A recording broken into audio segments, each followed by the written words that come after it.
Paris 11e, une histoire juive. Au départ, c'était un Franprix comme les autres. Et puis, en 1985, une école juive s'est installée juste en face. Un rayon est alors devenu cachère, puis un second, puis toute une salle, puis tout le supermarché du 238, boulevard Voltaire, dans le 11e arrondissement, un cas unique à Paris. Ici, l'hebdo-actualité juive est en libre service et les clients peuvent venir en catastrophe, le vendredi soir, s'il leur manque quelque chose, puisque les portes restent ouvertes jusqu'à 1 heure avant le début du Shabbat.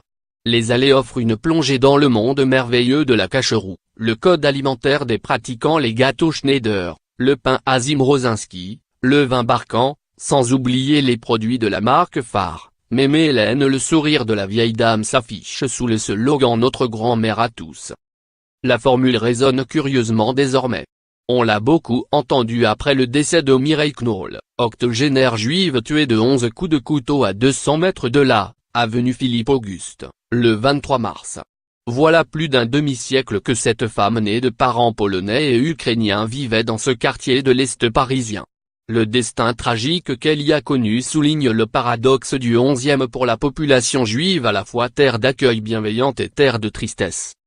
Le 11e, terre d'accueil, il suffit d'arpenter le boulevard Voltaire pour le comprendre.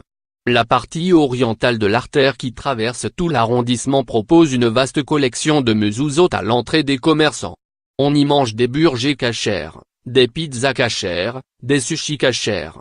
On peut s'y offrir des lunettes cachères, des faire-part de mariage cachères, et, à la librairie mais, toute la littérature ayant trait au judaïsme, de la plus savante des exégèses à la Torah pour les nuls, en passant par le chef-d'œuvre de Dan Gramburg, Comment devenir une mère.